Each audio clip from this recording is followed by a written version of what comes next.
So that's what we're going to talk about here now, is we're going to get in to calculating how much material you're going to need to mix up for however many square feet you've got. We're going to go in to seeing what power tools you're going to need, hand tools, and the materials going into the mix. About the only thing that's going to change here is your consistency and the granule of the sand going into number 50 now for the sand part of your materials side of things. And you'll pretty much be using the same hand tools, and you'll be using the same power tools in way of mixing and putting out a batch of the resurfacing material. So we'll get into the details of how that is to be done now into the detail side of the video. And your training is almost complete, my fine feathered do-it-yourselfers. I'm proud of you, and congratulations for bringing yourself this far. This is a great accomplishment and represents a lot of hard work and dedication on your part. So how cool is this? You're almost there, and certainly a smiley face is appropriate right now. You're at the finish, nearly at the finish line on the last lap of this race. And hopefully the weather is holding out good for you. You're feeling like it's favorable. If it's turning on you, hold off. Wait until you get a good 2 days that are forecast in your behalf. At minimum, 24 hours from the time you decide you want to slap this stuff down. Let's make sure that the weather is going to be favorable for you, and make sure you keep those sprinklers off. So let's go to the video, and we'll go through the details of all this. Finish coat, and we'll walk you through it detail by detail. All right, let's get into the materials, tools, and supplies necessary to put on the final coat on your driveway, porch, or patio. First is your additive. This additive is going to be the key ingredient to your adhesion and flexibility after the product is set up. This is the magical additive that's going to resist freeze-thaw cycles and give you a tenacious bond. Portland cement type 1-2 in the Wholesome brand is what we prefer to use. This cement powder sets up a little bit lighter shade color of gray and appears a little bit better side by side to older concrete. It also trowels down a little bit smoother than other coarse Portland cements do. The Type S lime is also an integral part of your adhesion process. This is what brick masons use in their mortar to be able to get it to stick to their trowels when they put it on the back of the brick. This also helps in assisting freeze-thaw cycles, has a degree of flexibility, as well as additional adhesion to the surface. 50 silica sand. Number 50 is the granule size of this Granusil product, and it is going to give you the consistency of about the same finish as your original concrete has, and it gives you a good consistency to trowel into place. Your tools you're going to need is a 100-foot garden hose and a spray nozzle to go on the end of that thing to keep your water controlled. Muck tub is handy if you've got any projects over 150 square feet. We recommend that you have a minimum of 4 5-gallon buckets to work with. One for your water source as you're mixing, one for cleaning up your egg beater mixer after you've mixed, one for keeping your tools clean as you work and put the product in place, and just one as a backup for good measure. Put a tarp down wherever you're working to try to help keep your workspace neat and clean from any possible spills or overspray. It's a lot easier to clean up a tarp than it is to clean it off asphalt or concrete. These are going to be your closest tools you'll work with, the 14-inch and 22-inch flexible pool trowels. The 14 inches for tighter spots and closer areas, and your 22 inches for wide open spaces to help keep it nice, consistent, and thorough. Your margin trowel for tight corners and other precarious spots that you'll be working with as well. A tools cleaning brush is an absolute necessity when you're working with this polymeric and lime additive in your product, as your tools will begin to accumulate and dry with this product within 2 minutes, and so it is a necessity to keep them clean and smooth for application. The 2.5 quart measuring cup is to measure out your lime, and the 2.5 gallon measuring cup is to measure out your polymeric additive. This is the mixing drill that you will be using to mix product, and this is the egg beater mixing paddle at the other end. And your 100-foot power extension cord is also a part of your tools equipment. So let's get ready. Let's put all this stuff together. First thing we'll do is measure out for a 10-gallon mixture. 2 gallons of adhesive, which is the polymeric additive. Next is going to be 2 2/3 cups of the lime. Once that's all into place, then you're going to go ahead and mix that first. Get that nice and smooth and homogeneous so that there's no lumps in it. That helps to keep things so when you trowel it down you don't get any lime streaks in your material. Next is 2 gallons of cement. The Portland Type 1-2 cement goes into the mix next, and you will add water as you need it. So don't get it too thin, whatever you do. So get it just about this consistency we demonstrate here. Once you've got all of your lime and Portland cement mixed, that's about the consistency you want, and then you can go ahead and put in your first 50-pound bag of number 50 silica sand. Once that's into place, mix that really good and thoroughly. Add water as needed. Don't get it too thin. Once again, this is about the consistency that you're going to want to mix it at.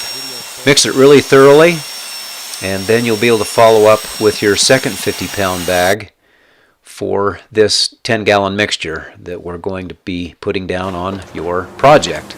Once again, just be very, very cautious about how much water you add. You make it too soupy, you'll make it too weak.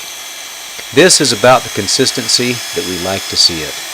You can see here how we test it by dipping in the egg beater to see it dripping off about this consistency, just so you can see what that looks like. Get you a bale bucket, and then you're ready to start to throw this stuff down.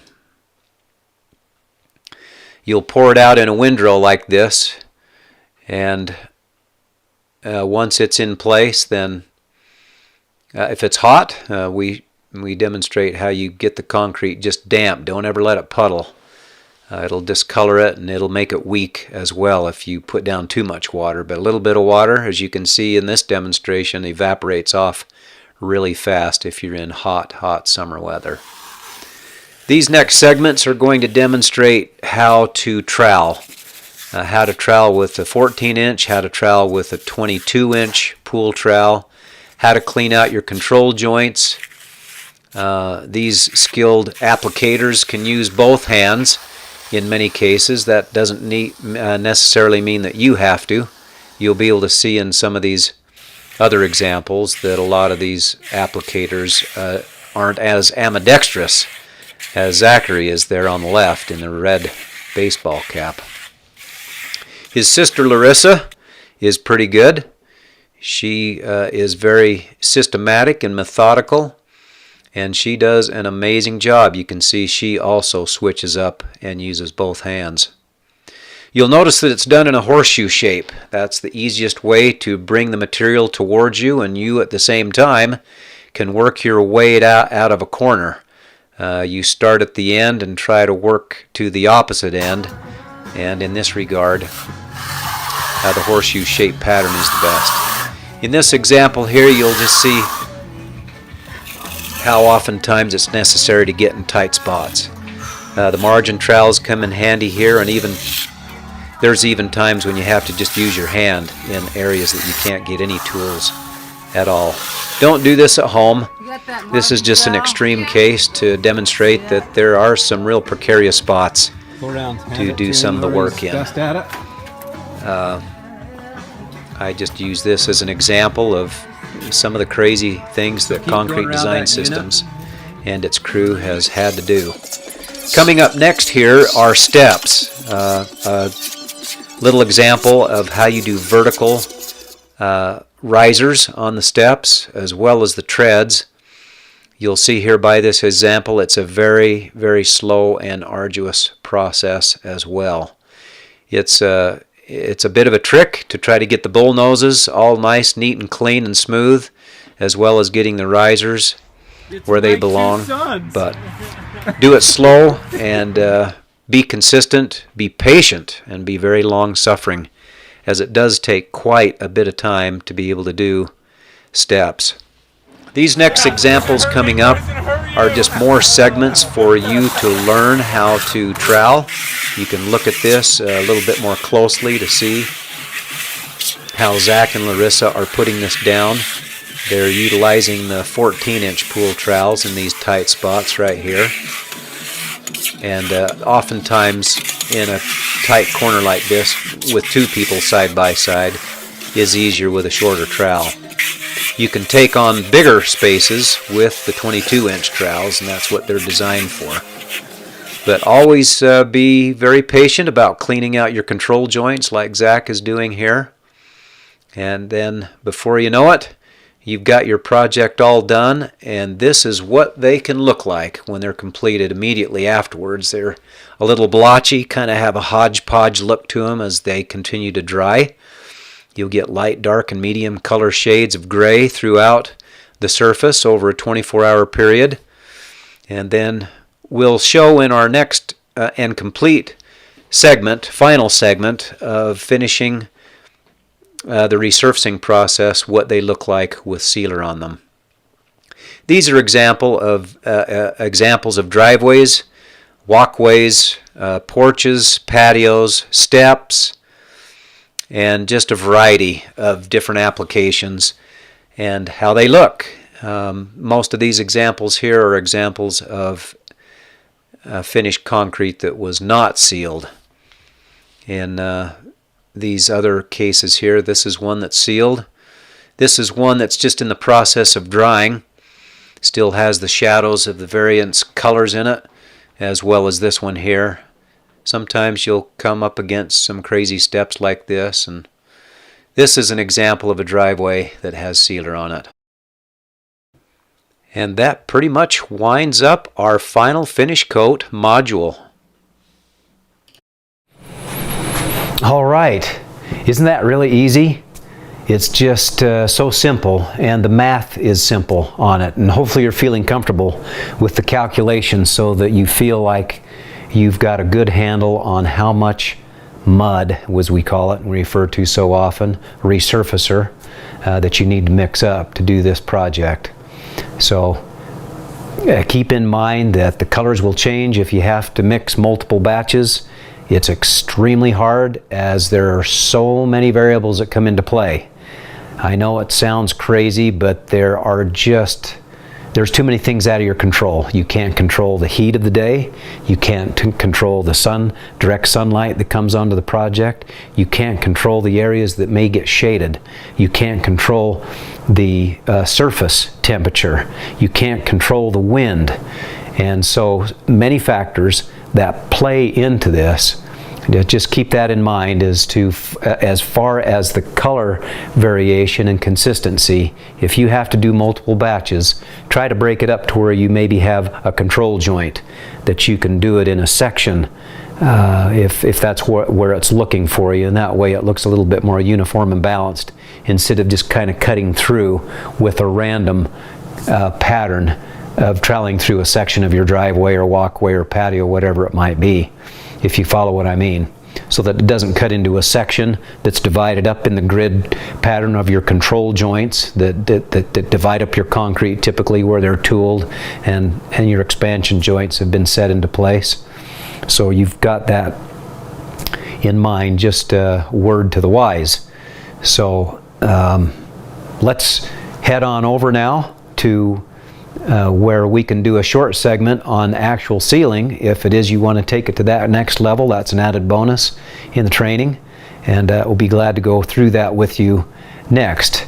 But in the meantime, holy smokes, I am so excited for you, and this is a great day for you, and good luck to you. May the force be with you, and Godspeed, and send us pictures of your project when you're finished. Would love to put those online and put who you are if you're open to that, so that we can publicly display your project with resurfacing, and how this training was for you too. We hope that you have a great experience in all, and that you'd feel like you could submit a review and a testimonial for us online at concretedesignsystems.com. Otherwise, have a great day today, and we'll look forward to seeing you in the next segment and final conclusion of Concrete Design Systems resurfacing training modules.